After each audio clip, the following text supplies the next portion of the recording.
Silakan duduk Bapak Ibu dan rekan-rekan sekalian. Shalom semuanya. Ini ada orang ini ya. Shalom. Saya senang sekali mendapatkan kesempatan berjumpa dengan Bapak Ibu dan rekan-rekan yang ada di negara Australia ini, kota Melbourne. Terima kasih untuk kesempatannya bisa bersekutu bersama-sama dan belajar bersama-sama. Bukan cuma di dalam ibadah hari ini tetapi juga di dalam kesempatan Easter Camp yang akan kita lalui sebentar lagi. Rekan-rekan, hari ini di dalam momen Jumat Agung saya ingin mengajak setiap kita membahas satu tema yang tidak menarik.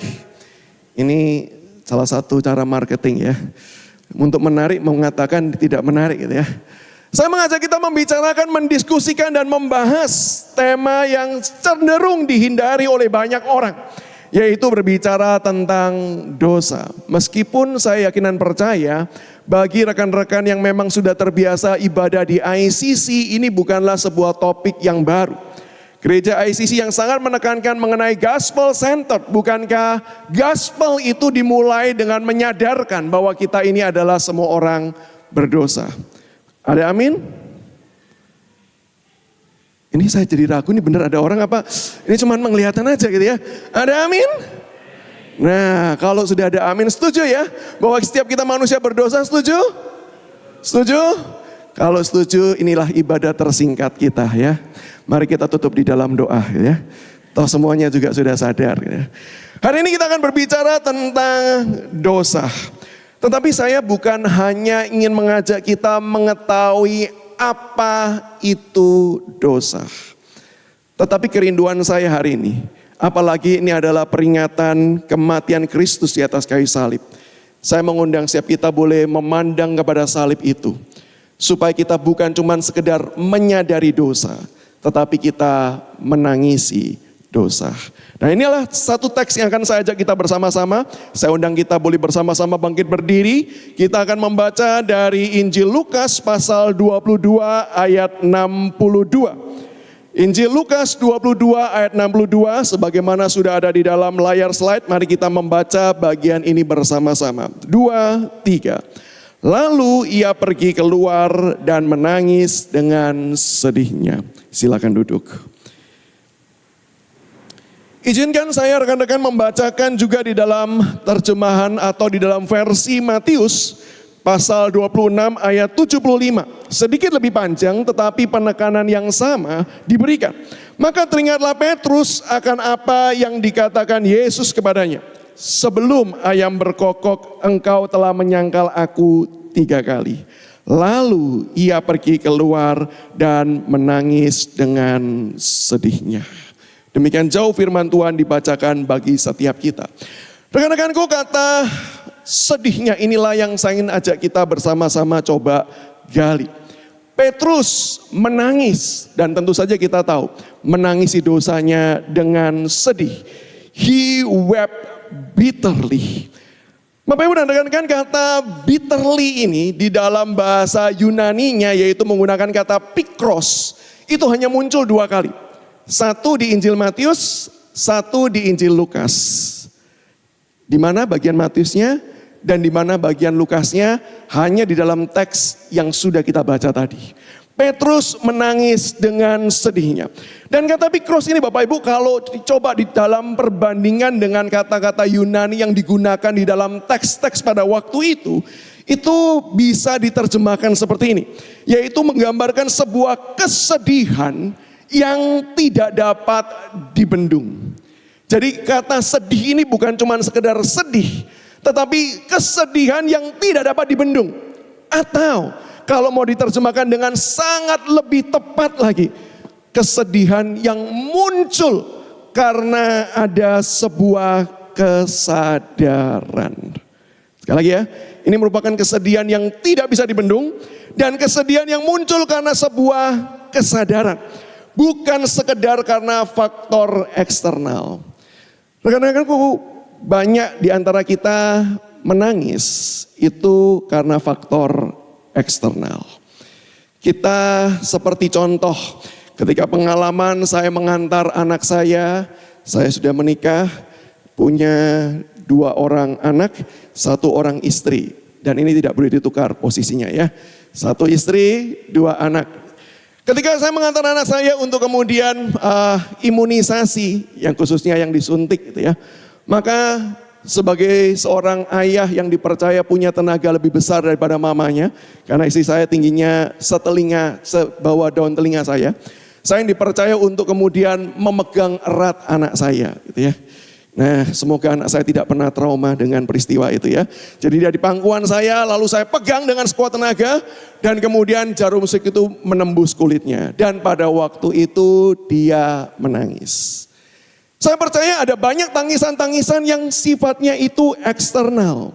Tetapi pertanyaannya adalah, apakah kita cenderung menangis karena sekedar faktor eksternal, atau karena kita punya kesadaran tertentu yang mendalam. Sebagai contoh yang lain saya berikan. Misalnya ada seseorang yang dipermalukan di depan umum, gitu ya. Dia dihina, dia mendapatkan abuse, mendapatkan kata-kata yang tidak pantas di depan umum. Orang tersebut bisa menangis. Itu adalah faktor eksternal. Tetapi ketika dia sudah pulang, dia coba merenung dan kemudian dia coba kembali mencerna akan perkataannya itu, dan kemudian dia mulai merasa bahwa iya ya, jangan-jangan hidupku seperti itu. Dia menangis lebih dalam karena dia mulai mendapatkan kesadaran tertentu meskipun kesadarannya salah atau tidak tepat. Nah, kesadaran seperti itulah yang sebenarnya dituliskan di dalam teks firman Tuhan ini. Petrus keluar dan kemudian dia menangis dengan sangat sedih karena dia sadar. Pertanyaannya, sadar akan apa? Ada 2 hal Bapak Ibu dan rekan-rekanku yang saya ingin ajak kita bersama-sama gumulkan. Dan doa saya, harapan saya, di dalam momen ini setiap kita boleh mencoba merenungkan bagian firman Tuhan ini. Jadikan firman ini sebagai sebuah cermin, di mana kemudian kita berkaca dan mengevaluasi kehidupan kita. Dan biarlah anugerah Allah menolong setiap kita. 2 kesadaran. Yang pertama, Petrus sadar akan kelemahan dan keterbatasannya. Apa yang Petrus sadari ketika dia keluar dan menangis? Dia sadar bahwa dia ini adalah orang yang lemah dan orang yang terbatas. Yang sebelumnya dia merasa dia cukup kuat, cukup baik, cukup tangguh. Gak heran kalau kita baca di dalam teks Injil, tadi juga sempat dikutip oleh Pastor Josia, bagaimana Petrus itu kemudian berani berkata kepada Yesus bahwa meskipun semua orang meninggalkan engkau, aku tidak akan pernah meninggalkan engkau. Dia berani bernasar, dia berani berjanji. Dia merasa bahwa dirinya itu kuat. Dia merasa dia spesial, kenapa?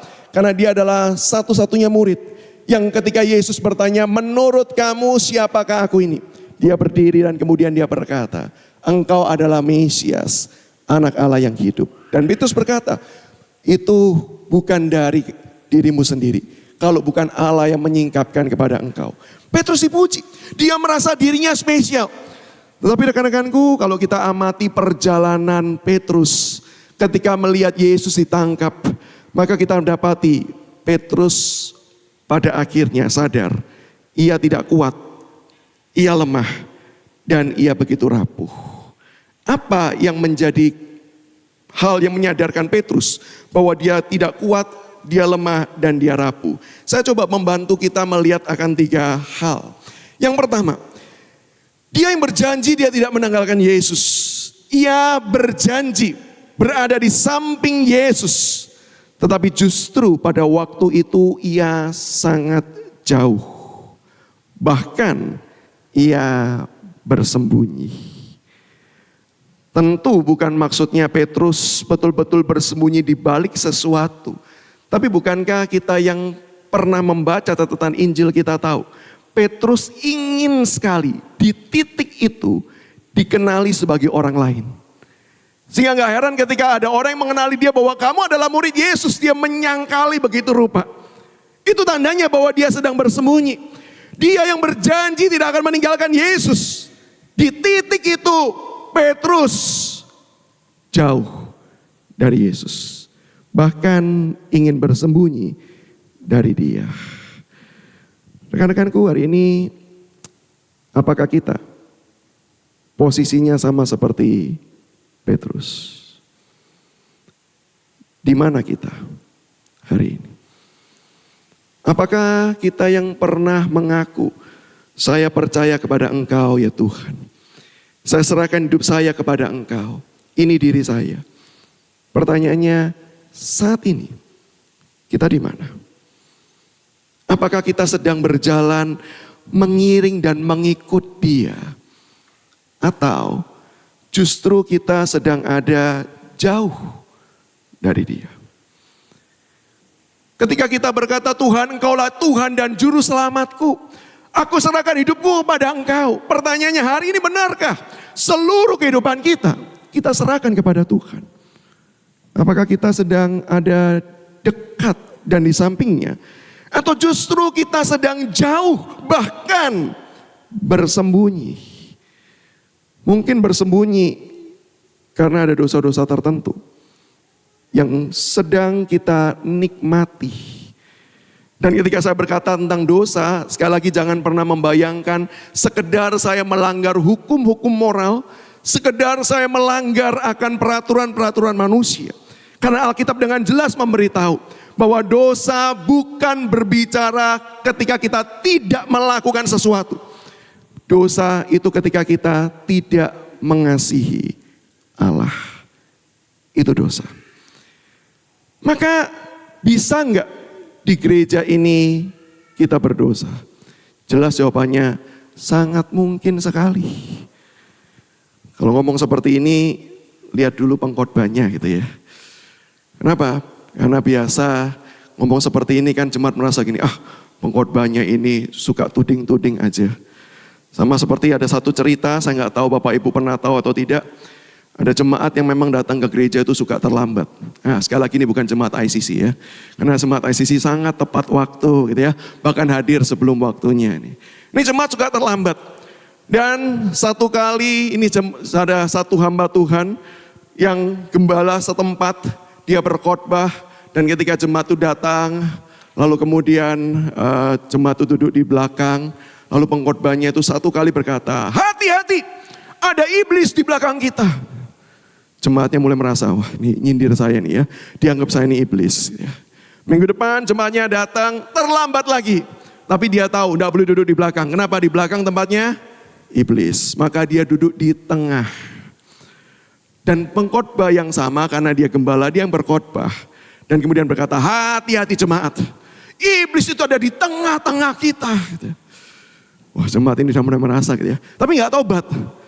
Tapi minggu depannya datang telat lagi. Tapi kali ini tidak mau duduk di belakang, nggak mau duduk di tengah, duduknya paling depan. Ini pun yang dulu paling depan kan cuma pembicara tadi ya, karena memang kursi di depan itu hanya diisi oleh ahli-ahli Taurat dan orang-orang Farisi. Gitu ya. Jemaat selalu duduknya pilih yang di belakang gitu ya. Tapi saya mau katakan, saya mau menghibur jemaat loh. Duduk di belakang itu alkitabiah. Kenapa?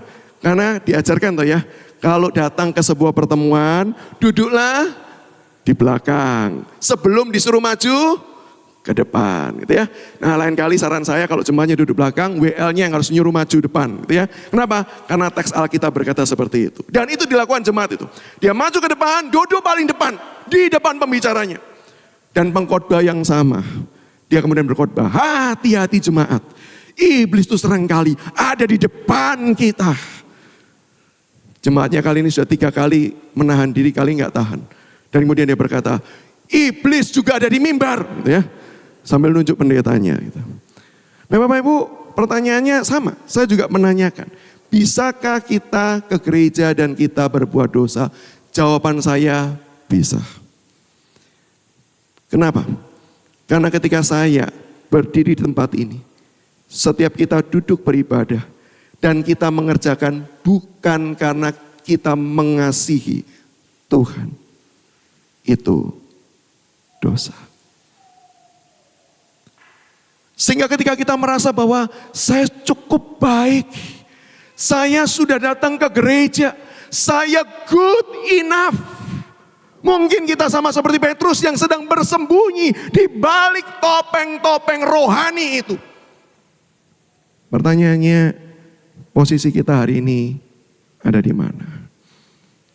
Kedua, Petrus itu merasa sadar bahwa dia itu begitu berdosa, begitu lemah, begitu terbatas. Kenapa?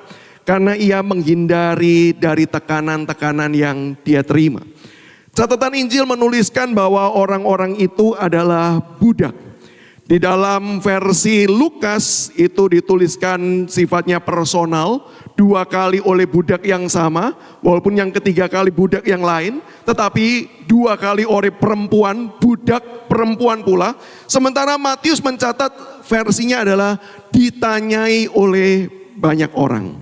Apapun hal ini tidak bertentangan, tetapi justru saling melengkapi. Karena kemungkinan yang terjadi adalah memang budak perempuan itu yang pertama bertanya kepada Petrus.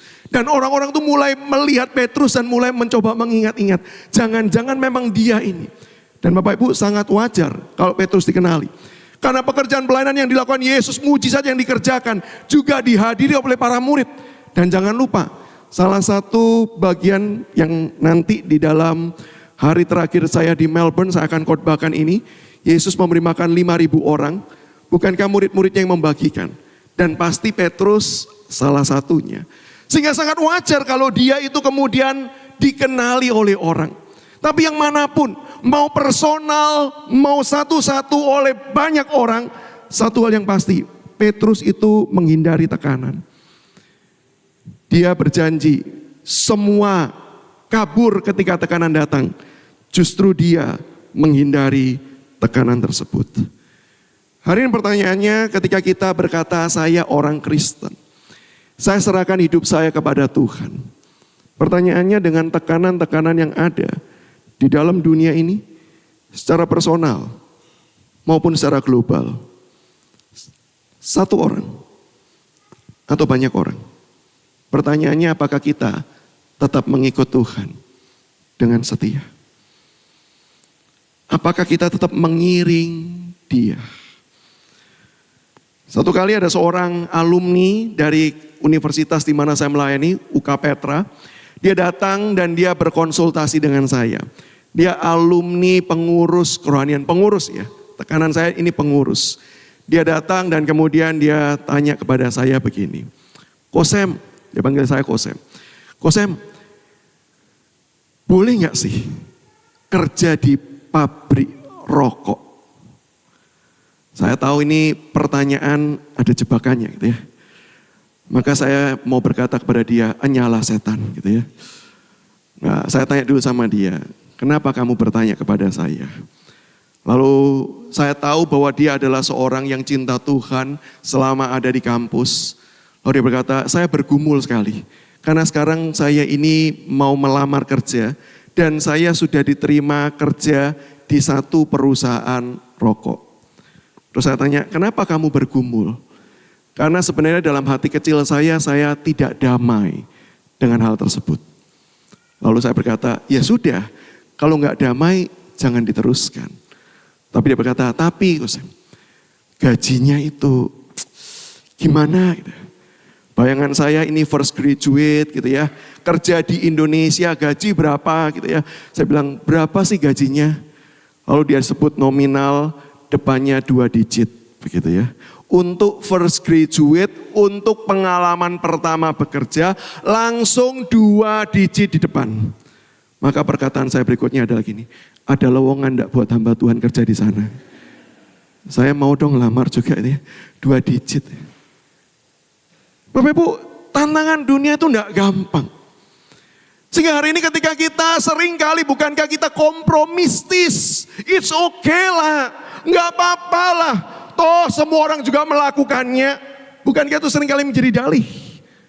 Sehingga ketika kita betul-betul melakukan hal tersebut, harusnya kesadaran seperti Petrus juga muncul di dalam diri kita. Kita ini lemah. Bahkan untuk urusan yang sepele. Dan untuk urusan yang remeh-temeh. Saya jadi teringat dengan pengalaman diri saya sendiri Bapak Ibu. Waktu saya masih jadi mahasiswa sekolah teologi. Kami pergi berbelanja dan seperti biasa kami dapat kiriman dari gereja, uangnya besar. nominal 100.000, saya ambil dari ATM dan saya mau pecahkan. Tujuannya adalah untuk berbagai macam keperluan yang lain. Sampai depan kasir, saya cuma belanja sabun batangan pada waktu itu dan beberapa hal yang cuma habis kira-kira 20 ribuan something. Lalu saya keluarkan uang 100.000, padahal di dompet saya ada 100, ada 50 dan ada 10. Lalu saya keluarkan 100.000. Lalu Bapak Ibu, kasirnya itu bertanya, saya nggak tahu kalau di sini ya, tapi kalau di Indo suka tanya gini sih, ada uang lebih kecil? Saya waktu itu spontan jawab, nggak ada. Padahal ada 100, ada 50, ada 10. Saya jawab, nggak ada. Dan saya pergi dengan satu teman. Teman itu nampaknya ketika saya buka dompet, dia itu matanya jelalatan gitu ya. Ngelihat dompet saya. Dan ketika saya jawab, nggak ada. Di depan kasirnya, ini teman yang nggak baik, please don't try it ya. Berkata, ada gitu loh, ada 50 gitu loh. Dan saya langsung spontan dengan malu sekali, saya katakan, Mbak saya mau pecahkan uang itu. Mbaknya cuma senyum-senyum dan kemudian memberikan kembalian kepada saya.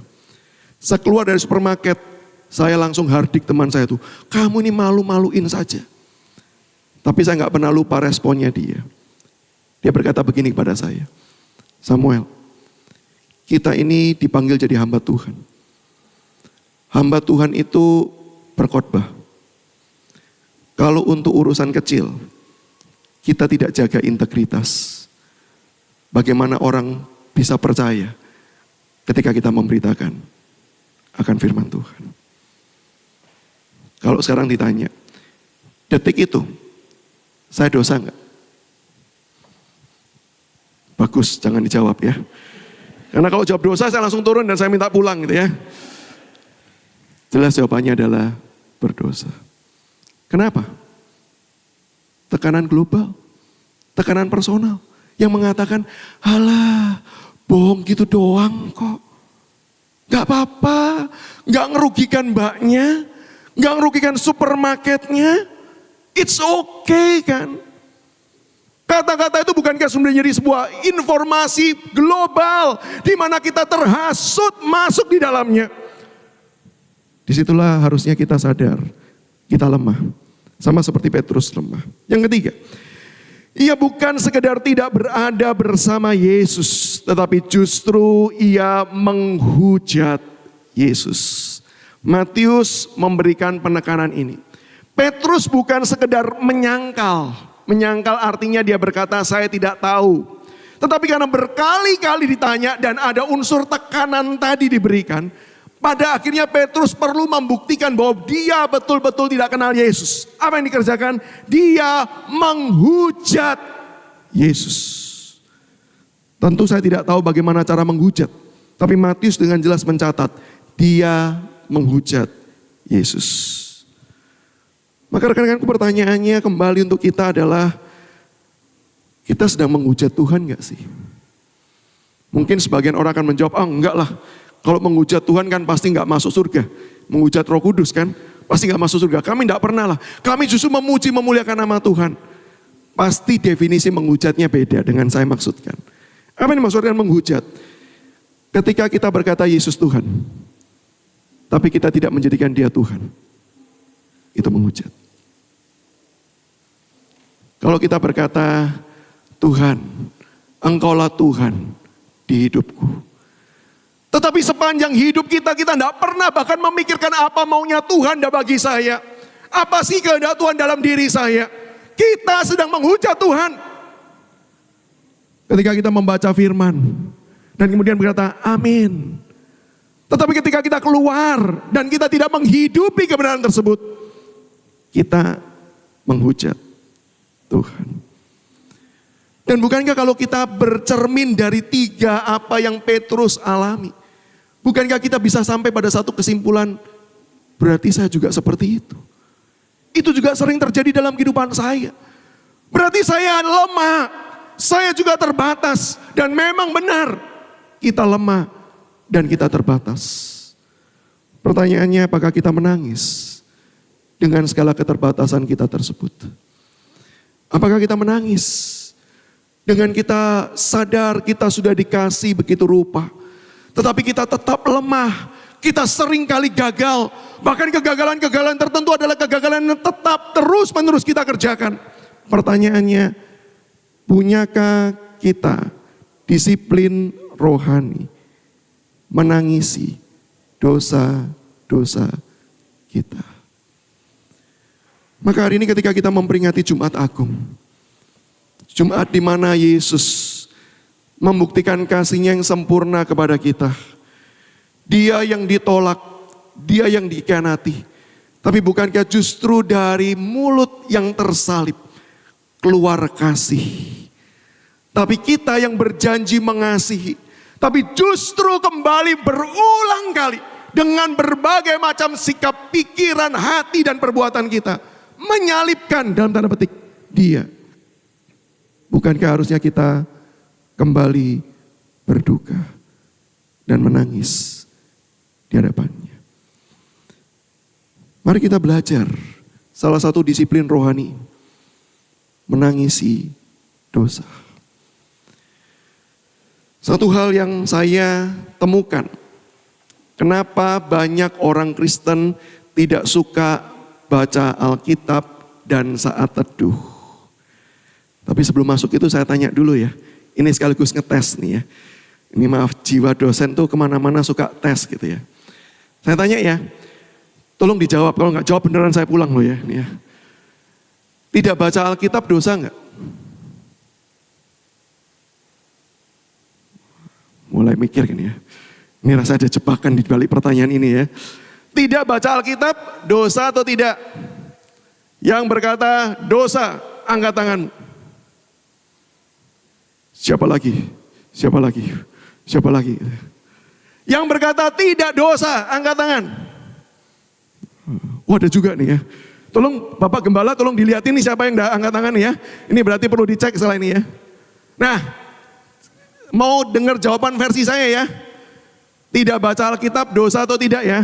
Saya jawab ya. Dan ini serius, saya jawab. Sudah tadi diperkenalkan sama Prof. Sen S2 loh ya. Sudah magister, oke?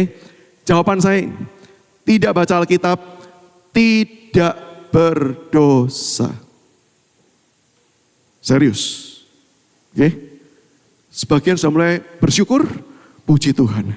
Ini khotbah paling mencerahkan sepanjang tahun ini. Oke? Kenapa? Kesusahan hati selama ini bergumul, kenapa kau tidak baca Alkitab terus? Terjawab, ternyata enggak dosa. Puji nama Tuhan. Ya. Benar, tidak baca Alkitab tidak dosa. Kenapa? Karena Tuhan panggil kita bukan untuk baca Alkitab. Tuhan panggil kita untuk serupa Kristus. Jadi kita berdosa ketika kita tidak serupa Kristus. Itu kita berdosa. Maka yang perlu dievaluasi adalah semakin hari semakin serupa Kristus enggak? Nah tapi pertanyaan gini, gimana supaya jadi serupa Kristus? Nah semua udah pinter ya. Baca Alkitab. Jadi bukan masalah perilakunya. Tapi pertanyaannya ketika kita membaca Alkitab, apakah kita belajar semakin serupa Kristus atau tidak? Itu yang membedakan. Nah maka ketika pertanyaannya adalah ketika kita ini sedang membaca firman Tuhan. Satu hal Bapak Ibu, kalau kita betul-betul menjadikan firman Tuhan itu cermin. Setiap kali kita baca, hal pertama yang kita temukan, saya berdosa. Setiap kali saya saat teduh, satu hal yang perasaan yang paling tidak enak, setiap kali baca firman Tuhan, setiap kali renungkan firman Tuhan. Selalu firman Tuhan menuding pada diri saya. Kamu berdosa, kamu bersalah, hatimu sedang kotor, pikiranmu sedang rusak di hadapan Tuhan. Tindakanmu tidak mencerminkan akan Kristus, semua itu tusuk. Seperti pedang masuk ke dalam hati. Gak nyaman. Itulah alasan saya tahu kenapa banyak orang gak suka baca Alkitab. Karena titik pertama ketika kita bercermin di hadapan firman. Firman itu akan menunjukkan kita gagal dan kita berdosa. Maka seharusnya kita punya disiplin berduka atas dosa-dosa kita. Ini yang pertama, kesadaran. Tapi gak titik sampai di sini. Ada komanya. Dan yang kedua, apa yang menyebabkan Petrus itu menangis bitterly. Dengan begitu gak bisa ditahan lagi karena ada sebuah kesadaran. Kesadaran apa? Kesadaran bahwa ada anugerah Allah bagi dia yang gagal. Petrus menangis dengan sedih. Kenapa? Karena dia melihat anugerah Allah. Loh, kok bisa Petrus melihat anugerah Allah? Saya coba bacakan dari catatan Matius 26 mulai dari ayat ke-32. Akan tetapi sesudah aku bangkit, aku akan mendahului kamu ke Galilea. Petrus menjawabnya, biarpun mereka semua tergoncang imannya karena engkau, aku sekali-kali tidak. Lalu ayat 34, Yesus berkata kepadanya, aku berkata kepadamu, sesungguhnya malam ini sebelum ayam berkokok, engkau telah menyangkal aku 3 kali. Kata Petrus kepadanya, sekalipun aku harus mati bersama-sama engkau, aku tidak akan menyangkal engkau. Semua murid yang lainnya pun berkata demikian juga. Di mana letak anugerah Allah? Ada peringatan. Itu anugerah Allah. Sebelum Petrus jatuh, Tuhan sudah memperingatkan. Dan peringatan itu merupakan sebuah anugerah. Rekan-rekanku sadar enggak sih? Kalau kita baca firman lalu kemudian ditegur. Sebenarnya di titik itu selain kita diingatkan kita berdosa. Itu pun bukti Allah mengingatkan kita. Dan itu bukti anugerah Tuhan. Saya punya pengalaman spesial Bapak Ibu tentang peringatan. Dan momennya persis kira-kira pada waktu Easter Camp. Kalau tidak salah tahun 2018. Saya diundang memimpin sebuah Easter Camp di New Zealand. Dan ini perjalanan pertama saya pergi ke daerah bawah Indonesia gitu ya. Nah pada waktu di pesawat Bapak Ibu saya itu menikmati makanan yang diberikan di pesawat. Dan saya biasanya nggak suka cheese gitu ya. Saya suka kopi tapi nggak suka cheese. Ini sebagai informasi aja ya. Gitu. Tapi pada waktu di pesawat itu diberikan cheese dan saya iseng-iseng coba. Dan rasanya beda. Enak. Cheese-nya enak. Dan dikasih 2 kecil-kecil. 1 saya habiskan di pesawat. 1 itu saya mau bawa turun dari pesawat. Kenapa? Nanti saya pikir saya mau bawa pulang ke Indo atau mau saya nanti makan. Pokoknya ini enak sekali. Satu-satunya bahasa Mandarin yang saya kuasai. Enaknya itu hauce sencingping gitu ya. Enak sekali. Bahasa orang Jawa Timur mengatakan enak. Jadi saya taruh di dalam kantong. Lalu pramugari itu melalui video memperingatkan. Jangan membawa barang-barang ini termasuk salah satunya keju. Tapi ketika di pesawat saya mikirnya gini, lah kan ini dikasih di pesawat. Nggak salah dong kalau saya bawa turun. Kan saya nggak bawa dari Indo, ini kan dari pesawat. Turun dari pesawat, saya nggak pernah tahu dan kemarin saya cari di Australia tidak seperti ini gitu ya. Tapi beberapa ya, sepanjang perjalanan keluar dari Garbarata, mau menuju ke imigrasi, itu banyak poster dan televisi yang menayangkan, jangan bawa barang-barang ini. Semakin saya jalan, semakin saya bergumul. Saya bawa enggak ya? Saya bawa enggak ya? Tapi kan dikasih di pesawat. Saya bawa enggak ya? Terus saya berjalan sambil tuh peringatan terus diberikan. Jangan bawa, jangan bawa, jangan bawa. Sampai akhirnya pintu depan imigrasi, saya berdiri di depannya tong sampah.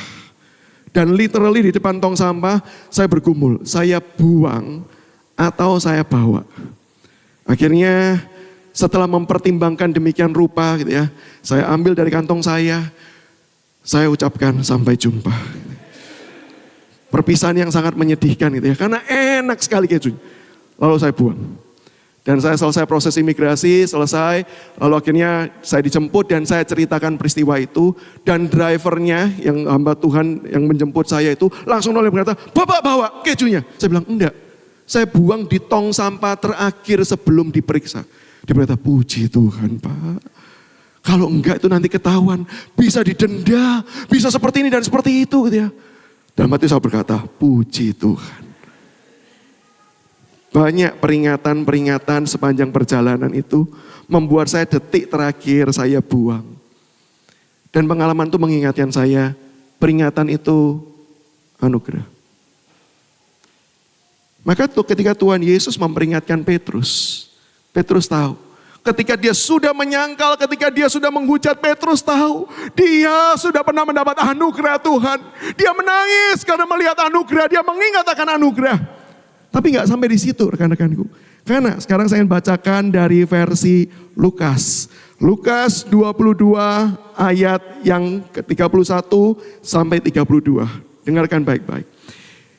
Simon, Simon, lihat iblis telah menuntut untuk menampi kamu seperti gandum. Lukas memberikan keterangan lebih. Setelah Yesus memperingatkan, ini kata Tuhan Yesus kepada Simon Petrus. Tetapi ayat 32, aku telah berdoa untuk engkau, supaya imanmu jangan gugur. Lanjut lagi. Dan engkau, jikalau engkau sudah insaf, kuatkanlah saudara-saudaramu. Baca ini, orang yang tidak teliti akan segera mengatakan, oh Petrus nanti insaf, berarti dia hebat juga loh, dia peka loh. Sama seperti saya tadi kan, kesannya cerita berarti saya memutuskan saya hebat. Kenapa? Karena bagian sebelumnya Yesus berkata, aku telah berdoa untuk engkau. Sehingga kalau ditanya, apa yang membuat Petrus insaf? Bukan kekuatannya. Apa yang membuat Petrus ketika dia keluar, dia kembali bisa mengingat akan semua kesalahannya padahal dia sudah diperingatkan oleh Tuhan, dia tetap jatuh. Dan apa yang membuat dia bisa bertahan? Bukan karena dirinya hebat, tetapi karena Yesus berkata, aku telah berdoa untuk engkau. Sebelum Petrus jatuh, Yesus sudah memberikan kasih yang besar, meliputi Petrus. Tidak pernah membiarkan dia jatuh. Itu yang menopang Petrus. Dan itu yang membuat Petrus ketika dia jatuh, di titik dia jatuh, dia ingat semua peringatan. Itu bukan seperti sebuah hukum yang menujam saja ke dalam hatinya. Tapi dia ingat, Yesus sudah memperingatkan. Dan Yesus sudah mendoakannya. Yesus sudah menolong dia. Yesus sudah memperingatkan, tapi Yesus juga menjaga dia. Supaya dia tidak jatuh ke titik paling bawah. Dan Yesus memberikan kesempatan untuk insaf. Dan itu benar-benar terjadi. Sesudah Yesus bangkit, maaf ya, meskipun khotbah Jumat Agung, bagaimanapun harus singgung tentang kebangkitan. Karena hari ini kan bukan the end, gitu ya. Karena kalau the end, kalau Jumat Agung Yesus hanya mati nggak bangkit, maka hari raya orang Kristen itu dalam bahasa Indonesia, Jawa Indonesia mungkin ya, adalah ibadah Maesong. Di sini Maesong nggak ada yang tahu ya, Maesong itu kalau ada orang kedukaan di Jawa gitu ya, di Surabaya, lalu kita pergi ibadah penghiburannya, nah itu namanya adalah Maesong gitu ya. Jadi kalau Yesus tidak bangkit, ibadah terbesarnya orang Kristen adalah ibadah penghiburan kedukaan. Cuman itu. Tapi karena Yesus bangkit. Dan apa yang terjadi ketika Yesus bangkit? Petrus kembali kepada pekerjaannya. Dia menangkap ikan. Dia nggak dapat seperti awal panggilannya. Bapak Ibu, saya nggak tahu apa perasaan kita. Tapi setiap kali saya baca peristiwa itu, saya kok percaya di balik semuanya itu tangan Tuhan. Tuhan izinkan Petrus kembali menangkap ikan. Karena memang kebutuhan perut. Tapi Tuhan sengaja tidak kasih ikan itu. Sampai ketika Yesus datang tanya, punya ikan enggak? Enggak ada. Tebar ke sebelah kanan. Dan setelah ditebar, dapat banyak ikan. Saya mencoba mengimajinasikan peristiwa itu. Saya percaya ketika mungkin saya ada di perahu bersama dengan Petrus. Saya melihat kejauhan. Saya akan melihat Yesus yang tersenyum dan berkata, ini tetap aku. Meskipun aku disangkali. Ini tetap aku. Yang kembali mengingatkan apa yang aku kerjakan dalam hidupmu. Ketika aku memanggil engkau, aku tahu engkau lemah. Ketika aku memanggil engkau, aku tahu engkau bisa berdosa. Tetapi aku yang sama, tidak pernah meninggalkan engkau. Sehingga ketika Petrus datang, Petrus makan bersama. Apa yang Yesus katakan pada Petrus? Simon, anak Yohanes, apakah engkau mengasihi aku? lebih daripada semuanya. Dan ketika Simon menjawab, ya guru, 3 kali ditanya. Kenapa? Saya percaya bukan karena Yesus tidak yakin. Tapi karena Yesus ingin mengingatkan Simon. Aku tahu kamu jatuh 3 kali. Maka aku ingin mengingatkan, kasihku tetap ada 3 kali. Buktinya apa? Aku tanya 3 kali. Dan selesai Petrus menjawab, Yesus kembali mengucapkan kalimat yang sama. Gembalakan domba-dombaku. Persis bukan? Ketika engkau insyaf, kuatkanlah saudara-saudara. Sehingga di titik kejatuhan Petrus, dia kembali melihat akan anugerah Allah yang besar.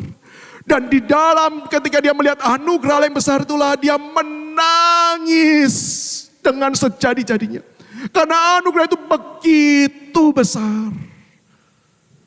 Bapak Ibu saya yakin dan percaya ketika orang bersalah, ketahuan bersalah, dia gak akan menangis. Dia lega. Ya. Orang yang bersalah ditutup-tutupi, ketika kemudian dia ketahuan, saya percaya perasaan yang ada di lubuk hati terdalamnya adalah dia lega. Tetapi ketika orang bersalah, titik dia jatuh, dan di titik dia jatuh, dia bukan cuma berjumpa dengan teguran, tudingan, tapi dia berjumpa dengan tangan yang menopang dia. Dengan kasih karun yang besar yang tetap diberikan. Disitulah kita gak akan tahan. Dan disitulah kita akan menangis. Di hadapan anugerah Allah. Petrus sadar, dia lemah, tapi kasih Allah jauh lebih besar daripada kelemahan. Disitulah dia menangis sejadi-jadinya. Karena anugerah yang Allah beri kepada dia. Rekan-rekanku, saya punya pengalaman mirip seperti Petrus. Saya lahir dalam keluarga Kristen. Saya generasi Kristen yang kedua. Atau dari mama saya generasi yang ketiga. Kalau dari papa generasi yang kedua. Jadi orang Kristen. Orang tua saya bukan hamba Tuhan. Tetapi mama saya itu seorang yang sangat cinta Tuhan. Melayani Tuhan dengan sungguh-sungguh. Bahkan ceritanya sebelum saya ada, mama saya ini seorang majelis gereja. Dan guru sekolah minggu. Bahkan menurut ceritanya pada waktu mama saya hamil, saya dalam kandungan, mama saya masih rajin mengajar sekolah minggu. Jadi saya boleh mengklaim, saya sudah berkhotbah sejak dalam kandungan. Ya. Ikut mama saya berkhotbah. Gitu. Saya dididik dalam keluarga yang taat, beribadah, taat dengan berbagai macam aturan-aturan. Tetapi menjadi orang Kristen menurut saya kurang nyaman. Kurang keren, gak ada gengsinya. Kenapa? Karena kesan saya jadi orang Kristen itu cuman kata-katanya puji Tuhan, haleluya, amin, shalom. Rasanya kalau jadi bayangkan ya seorang pria seperti model saya sekarang ditutup kancingnya sampai atas, lalu berkata puji Tuhan, kok rasanya gak keren banget gitu. Maka saya ingat sekali, kelas 4 SD. Saya memutuskan, saya tidak lagi mau jadi orang Kristen. Meskipun saya tetap ke gereja. Meskipun saya tetap lakukan ritual. Kalau doa saya tetap tutup mata, tapi saya nggak berdoa. Dan saya mau katakan, saya sebelum tidak jadi Kristen lagi, saya doa. Jadi saya ini orang yang diajarnya sangat beretika. Sama Tuhan pun saya beretika, etis. Apa? Buktinya saya pamitan sebelum saya keluar dari Kristen sama Tuhan Yesus. Saya ingat satu sudut ruangan di rumah saya yang lama, saya lipat tangan dan saya berkata, Tuhan, ini hari terakhir aku berdoa kepada Engkau. Karena selain ini aku tidak jadi Kristen lagi. Dan hidup saya menjadi hidup yang nakal. Meskipun kalau dibandingkan dengan banyak orang lain mungkin kenakalan saya tidak serupa, tapi saya tetap jadi anak nakal. Pikiran saya pikiran yang jahat. Saya diangkat jadi ketua geng. SD sudah ada geng-gengan. Dan saya jadi ketua. Bukan karena saya pandai berkelahi, saya nggak bisa berkelahi. Seumur hidup saya harus mengakui, saya belum pernah berantem dan belum pernah pakai tangan saya untuk pukul orang. Pernah satu kali. berhadapan-hadapan, sudah tangannya begini gitu ya, mau pukul, apa lu gitu ya. Kemudian saya nangis. Gitu. Itu saya. Saya belum pernah mukul orang. Tapi kenapa diangkat menjadi ketua geng? Karena pikiran saya licik. Teman saya pernah berkelahi, gara-gara saya menyuruh, dia memukul satu temannya sampai keluar darah. Saya segera lapor ke guru, saya karang cerita, yang dihukum, yang dipukul. Yang tidak, yang memukul justru dibenarkan oleh nama Samuel Sugiarto. Maka ada kuasa dalam nama Samuel Sugiarto. Dan sejak pengalaman itu semua orang mengakui, ini orang jangan main-main ya. Ucapannya, pikirannya ini bisa berbahaya sekali. Saya lakukan semuanya itu Bapak Ibu. Saya nggak perlu ceritakan karena dosa saya sebenarnya malu menceritakan. Sampai akhirnya kelas 6 SD, lulus di gereja tempat saya dulu beribadah, tempat asal juga Prof. Sen, Gereja Gloria, itu ada camp perpindahan dari SD ke SMP. Saya diminta ikut, saya nggak mau ikut. Tapi karena mama saya, guru-guru sekolah minggu semuanya tahu saya ini anak baik, dipaksa ikut. Dan kalau ditanya kepada saya, kenapa nggak mau ikut? Jawaban saya satu, saya takut tobat. Saya takut tobat. Tapi karena disuruh saya pergi. Dan saya lakukan apa? Selama camp saya nggak pernah dengarkan khotbah. Saya selalu duduk 2 baris paling belakang. Kenapa bukan paling belakang? Karena paling belakang adalah tempatnya ahli Taurat dan orang-orang Farisi. Kalau nggak paling depan, paling belakang gitu ya. Guru-guru sekolah minggu itu semua di belakang gitu ya. Jadi saya duduk 1 baris di depannya. Dan saya lakukan apa? Di zaman itu belum ada tab, belum ada handphone, masih pakai Alkitab cetak. Semua halaman kosongnya saya coret-coret. Selama khotbah saya coret-coret, saya nggak dengarkan. Pengkhotbah amin, saya amin gitu ya, senang. Hari pertama lolos, hari kedua lolos, yang paling saya takutkan hari ketiga dan malam terakhir. Malam KKR. Saya dulu nggak tahu malam KKR, saya taunya gini, ini malam nangis-nangis. Jadi kalau saya malam ini nggak nangis, saya nggak akan tobat. Saya sudah punya feeling itu. Jadi yang saya lakukan apa? Persis. Cuman bedanya guru-guru sekolah minggunya semua keluar dari ruangan doa syafaat. Jadi di belakang kosong, Alkitab saya itu sudah penuh dengan coretan. Maka sekarang gak ada yang lagi bisa dicoret. Saya masih belum berani mencoret yang ada tulisan Alkitabnya. Ayatnya saya belum berani. Jadi saya cuma coret-coret yang kosong-kosong. Halaman belakang kalau masih pegang Alkitab cetak, ada peta kan ya. Ada gunung-gunung gitu ya. Gunung Semeru masuk di situ gitu ya. Gunung Semeru, Gunung Merbabu gitu ya. Sungai-sungai saya tambahin. Kota-kota Surabaya juga masuk di peta itu. Karena saya coret-coret. Sudah habis. Yang saya lakukan saya robekin itu kertas. Saya buat jadi gulungan kecil, saya lemparin teman-teman saya yang dengarkan khotbah. Dan teman-teman saya yang nakal, yang sederetan saya senang. Dan saya katakan mau.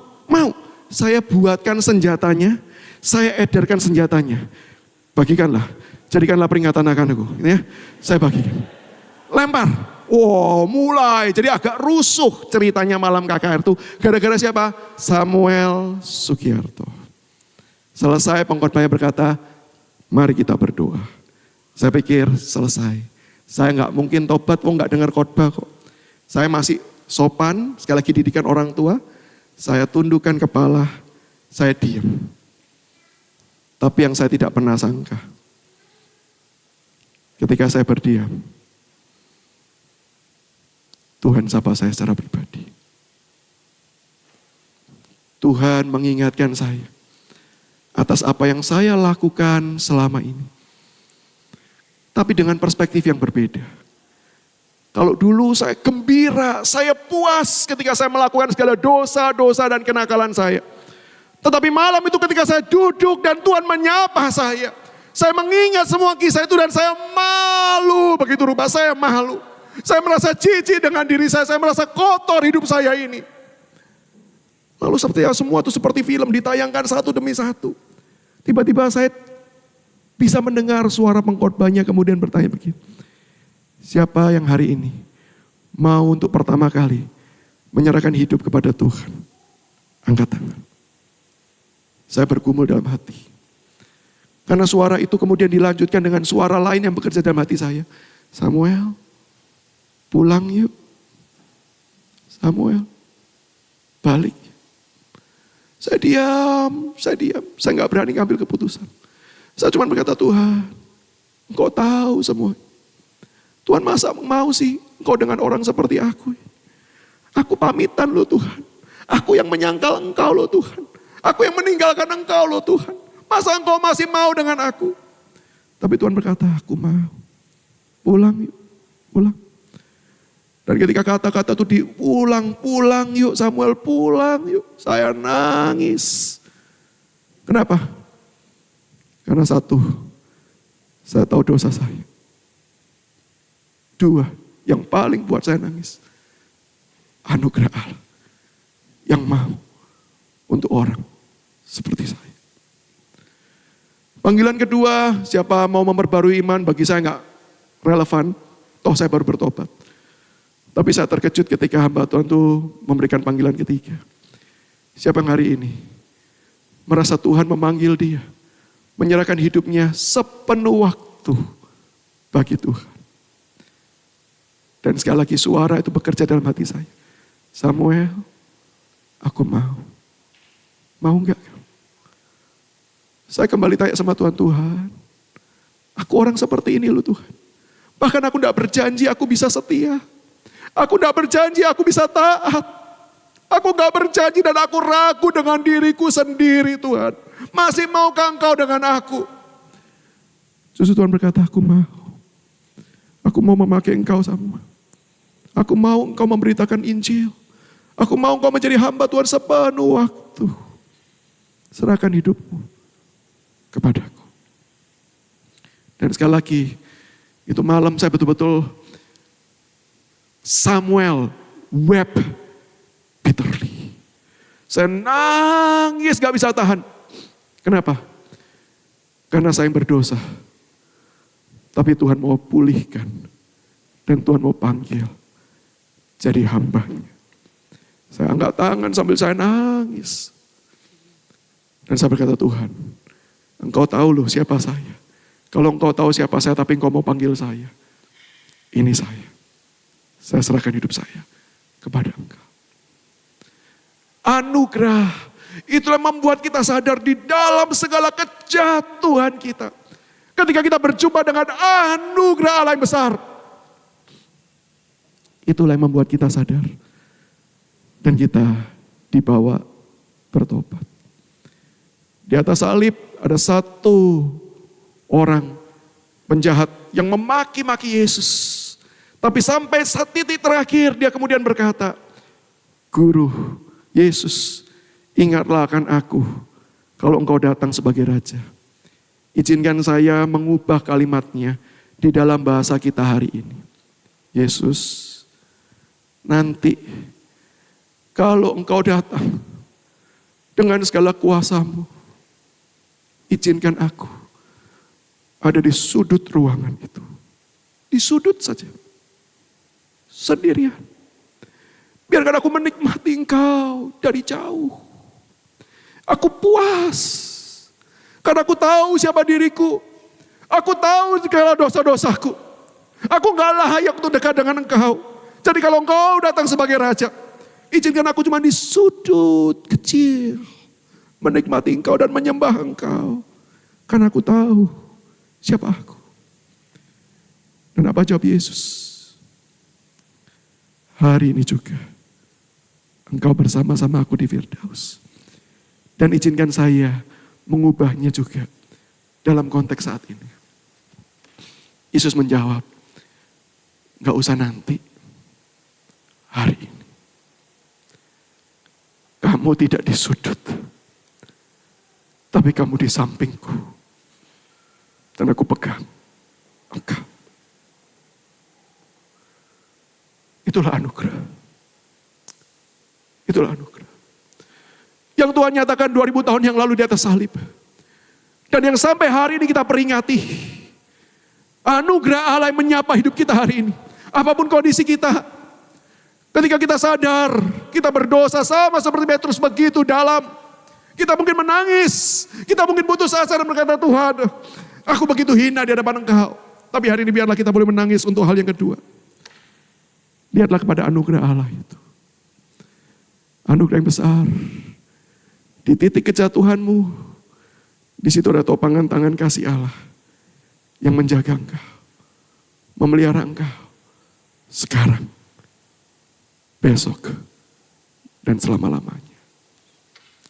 Maka ini pertanyaannya, maukah kita menangis untuk dosa-dosa kita, sekaligus menangis karena kita mendapatkan uluran tangan kasih anugerah Allah yang sempurna. Mari kita tundukkan kepala.